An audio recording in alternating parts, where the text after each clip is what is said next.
जमात भुख ते या तो सैयद भी भुख ते कुरान पढ़ दूल खाली होंदो तो पेट भरल होंदो तो कानो वाइस आया शुगर जो मरीज पर चेम तो जमात सा गड मानी खाइंदा से वेंदो ना इंशाअल्लाह आई मौलाना साईं हमादुल्लाह हालेजी रहमतुल्लाह अलैह साईं हालेजी वारा वड्डा साईं अब्दुल समद जा दादा साईं उन्हन के हुजूर साईं रोजे पाक मो नालो खणी सलाम मोकलिया वो साईं हमादुल्लाह हालेजी रहमतुल्लाह अलैह फरमाइंदा त खैरात जी मानी जो हिकड़ो गिरोह भी खाइंदा कयो उन में अल्लाह जो नूर वसंदो इंशाअल्लाह गरजी खाइंदा से इंशाअल्लाह 11:30 वाइद शुरू किया 12:30 ताईं हलंदा से नींदो है ना साथ थकल हो तो हाणे हथ मथे कयो जेके वेठा हो हथ मथे करे जो सुभान अल्लाह फरमाई व इज़ा सालक इबादी अन्नी फइन्नी करीब जरे मुझो बानो माके सदकंदो आ त मां अल्लाह बाने के उजीब दावत दाई इज़ा दान मां जी असां सद दींदो आ मां जी असां जवाब दींदो आ किवली जी दुआ के कबूल कई डाडा डाडा गालाइंदो तो सैयद जी दिल खुलंदी बयान में सो त कब्रिस्तान में वाइज न कंदाऊं चवंदाऊं तो कुछ मोती जमात के दई वञूं जलसो आ एक बे सा कचहरी करनी अल्लाह अकबर कबीरा मिठी जुबान सा कुरान से मौला मोहम्मद इब्राहिम मेखो साहब भी बुधाए साईं अहमदीन परेशान हो कल चे पे साईं मेखो साहब फोन ही नथो करे सैयद तू पारत शिकारपुर जाओ भाई हिकड़े जिले जा मजो घबराए न मां साईं जे करे फोन कई मास मारे फोन ते जैसे मां जरूर इंदुम सैयद जी पारता मां इंदुस इंशाअल्लाह शादो फरमाए ओ मुजाबाना तू मुके सद कर त मां तोके जी असा जवाब दिया या अल्लाह तू केतरो वेझोवा अच त कुरान पढ़ा ऐ कुरान सा थक लई वेंदान अज बिरोइन जे गोठ में कुरान जी रहमत जो मी थो वसई शादो फरमाए व नहनु अक़रबु इलैहि मिन हब्लिल वरीद चो सुभान अल्लाह हो तो चे गाजी वेजोआ हो तो चे पीर वेजोआ हो तो चे मुर्शिद वेजोआ हो तो चे साईं कलंदर वेजोआ हो तो चे शाह अब्दुल लतीफ भिटाई वेजोआ हो तो चे सोनो अली वेजोआ हो तो चे मदीने वारो साईं वेजोआ पर रब तो फरमाए ना ना ना ना बियन के सद न कजाए मां रब वेजो तमाए केर वेजो अल्लाह वेजो रब केतरो वेझो आ पुछूं कुरान को असा कुरान को बा नवींदा से देवबंदिन जे वाइज जो जज कुरान असा ना अल्लाह डिठो आ न मदीने वारो साईं डिठो आ असा हिन हस्ती के डिठो आ अल्लाह तो के कब्र क़यामत में कुरान जी शफाअत नसीब कराए कुरान बुधाए स्टेज ते हाफिज वेठान आलिम वेठान मां को वधिक परहेज़गार वेठान पुछोन त कुरान छा तो फरमाए केतरो वेझो आ अल्लाह चेतो अक़रबु इलैहि मिन हब्लिल वरीद ए सैयद हबीबुल्लाह शाह जो पटको भी सैयद के वेझो नाए ये कारी जैकेट पातलान रब तो फरमाए या भी एडी वेझी नाए ए अच्छो वगो पातलान इयो भी एडो वेझो नाए ए जका बाना तू जिस्म ते ए गंजी पाइंदो आन रब तो फरमाए या गंजी भी एतरी वेझी नाए मां वेझो आ कारी इमरान जी भी अल्लाह मेहनत कबूल करे हर साल पे मासूम बार तैयार करे मोहम्मदी बाग मो गुल दा तैयार मासूम नो भारत कुरान पूरो था कन पर न्याणिन ते भी मेहनत तो करे जो न्याणी भी सीने में कुरान के जाए थी जाए अल्लाह कारी साहब जी मेहनत कबूल फरमाए खुद कुरान चे तो गंजी भी एतरी वेझी नाए मां रब वेझो आ अञा हलकते हे जेके सीने ते मां रब करीम वार ठाया थमा जेके तुजी खल सा टच आन रब तो चे ये वार भी एडा वेझा नथी अक़रबु इलैहि मिन हब्लिल वरीद मां साह जी रग को वधिक वेझो ओ हिया सद कंदे भेट भेटाई कर मुल्क मिठाई या गोस बहावल बेड़ा धिक वाह भी वधी विया सोनी कलंदरी वारा कलंदर पारत थी पारत के कबिया ता असांजो वारिस केरा तू त गाड़ी जे पोयो लिखाए तो अली वारिस नबी वारिस मां दोस्तन के चवंदो आहियां जेकॾहिं गाड़ी वठो गाड़ीअ जे पोयों कार जे पोयों बस जे पोयों जीप जे पोयों लिखल हुजे अली वारिस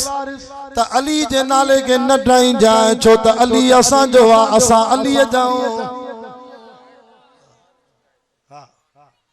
अञा वारिस के भी न डा अञा जुमलो तो ठाराया शो शो त तू त गाड़ी जे पोयों लिखियो पर सैयद हबीबुल्लाह शाह कुरान को पुछादो करे कुरान तू बुधा त वारिस केरा पुछो इनको अब जादे ही अला नवाब शाह में खोड़ गाड़ी होंदियूं पोयों लिखल होंदो कलंदर वारिस अली वारिस भिटाई वारिस साईं चीदल शाह वारिस साईं फिलाणो हुसैन शाह वारिस पर सैयद हबीबुल्लाह शाह सभिनी जो नौकर चे तो हिन को फैसलो था करे कुरान तू बुधा असांजो वारिस केरा चे तो इन्ना नहनु नुहयी व नुमीतु व नहनुल वारिसून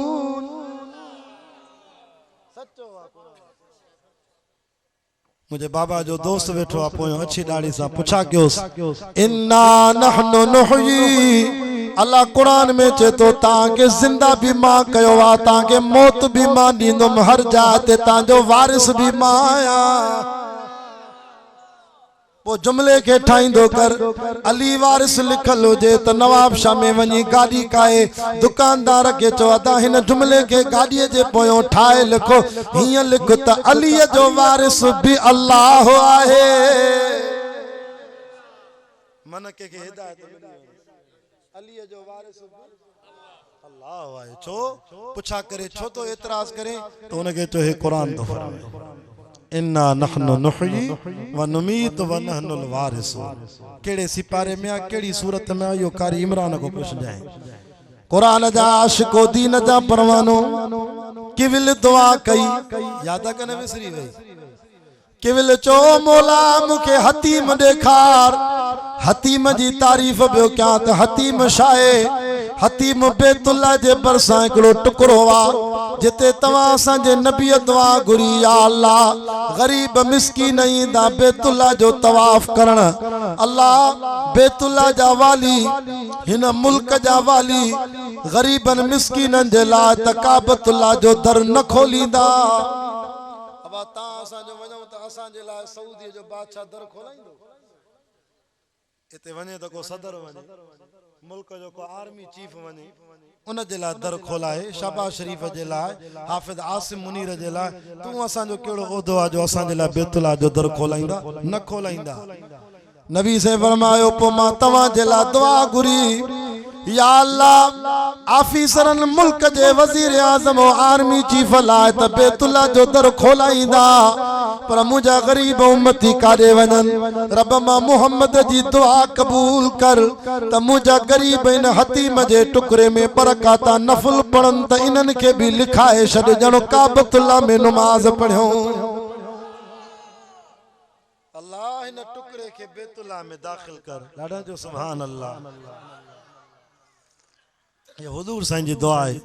या अल्लाह इन टुकड़े के बैतुल्लाह में दाखिल कर रब चयो मुझा सोना मोहम्मद तुझे हथन के खाली न तो मोटाया दुआ कबूला दुआ कबूला पर इन टुकड़े में नमाज पढ़न जे लाइ कलाक बीहणो तो इंतजार तो करो कतारन जो कतारा बीठियों सुबह जो लेडीज के टाइम था दिन वरी सोमानी जो मर्दन के टाइम था दिन टुकड़ो भी तो टुकड़ो आ न जे अंदर नफल पढ़ो जण बैतुल्लाह में अंदर पे इते ता नवाब शाह में नमाज पढ़दा हो 4 रकात फर्ज हां सही मुंह तरफ काडे काबतुल्लाह दे ता को काबतुल्लाह केडू परे आ पर पो भी मुंह बैतुल्लाह दे जे बैतुल्लाह दे मुंह न करे त नमाज ही न थींदी पर जे हतीम में नमाज पढ़ी जण बैतुल्लाह में अंदर नमाज केविल चयो मौला मा के बैतुल्लाह देखार मा हतीम में तो के सजदो कया रब चयो ओ कबूतर जी मुझा रब जल्दी कर किविल जी टिकट लगी वई वीजा लगी वई हवाई जहाज कबूतर तू थी वनो 7 समंड परे कारे जबल ते कारी ऊंधे में रात जो 12 बजे किविल मां लागे सद कयो आ कबूतर ये पेरन जे चंबे में किविल के खणी आ त बेतुल्ला देखारा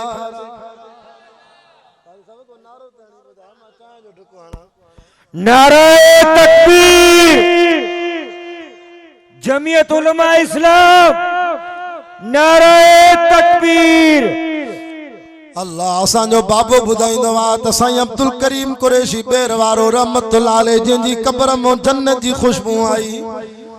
साईं वट भी हिकिड़ो हमरा पैसा खणी आयो साईं पैसा वठो तव्हां हज ते वञो साईं बेर वारन चो अदा मां त हज पढ़ी आवां उन दौर में जै दौर में शनाख्ती कार्ड में भी फोटो कोन हाने मां बीर हज ते नथो वञा फोटो जे करे अदा मां हज पढ़ी आवां ई पैसा वापस वठ मुंजो फर्ज अदा थियल वरी शनाख्ती कार्ड ठाराया वरी फोटो कढाया यो मुंजे तकवा जे खिलाफ आ उन वडेरे जो साईं मां ताके पैसा दिना हाने तवां जी मर्जी आ भली पाण वञो या बे खे मोकलियो बाबो साईं फरमाइंदो ते उते दरगाह बेर शरीफ में हिकिड़ो फ़कीर हूंदो जेके जोड़ाई कुल बहुंदा हिकु जिस्म ते पातल ॿियो धोईंदो फ़कीर माण्हू तालिबन जा मानीअ जा थांव धोईंदो बेर शरीफ जी दरगाह जी मस्जिद के बुहारी ॾींदो साईं बेर वारन रहमतुल्लाह अलैह जो पुट हाजी साहब तैयारी कर पैसा आया थी तू हज ते वञ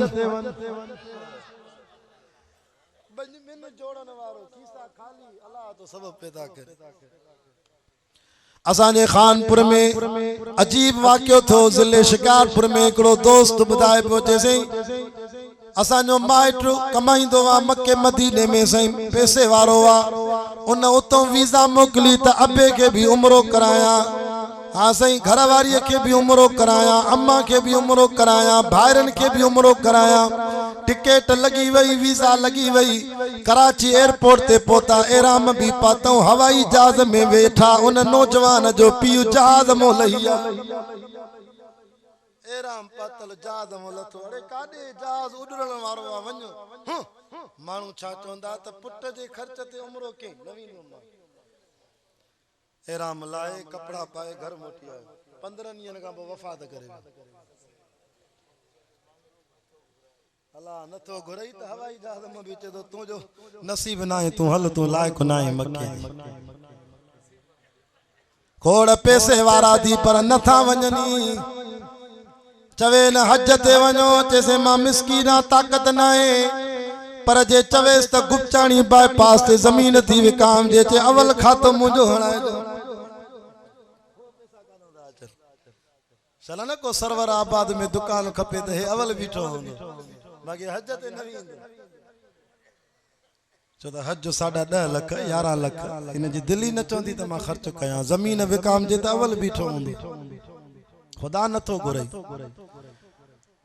मां तफसीरन में पढ़ियो त अल्लाह जे रसूल फरमायो त आलम अरवाह में जिनजे रूह लब्बैक पढ़िया उहो काबतुल्लाह ॾिसंदो तां भी हिकु दफ़ो पढ़ो त मन अल्लाह नसीब कराए व पढ़ो लब्बैक अल्लाहुम्मा लब्बैक ये लफ्ज़ सैयद सां गॾु पढ़ो रात जा 12 थियनि था अल्लाह जी रहमत लगी आई आहे मन हिते पढ़ण जे करे तोखे अल्लाह हिन साल नसीब कराए ॾाढा पढ़ो लब्बैक अल्लाहुम्मा लब्बैक लब्बैक ला शरीक लक लब्बैक इन्नल हम्द वन निअमत लक वल मुल्क ला शरीक लक लब्बैक अल्लाह लिखियो आहे किताब में हिकड़े शख्स हर साल हज ते वेंदो हो बैतुल्लाह जे गिलाफ के पकड़े रोई करे चोंदो हो लब्बैक अल्लाहुम्मा लब्बैक हातिफी आवाज ईंदो फिलाना पुट फिलाने जा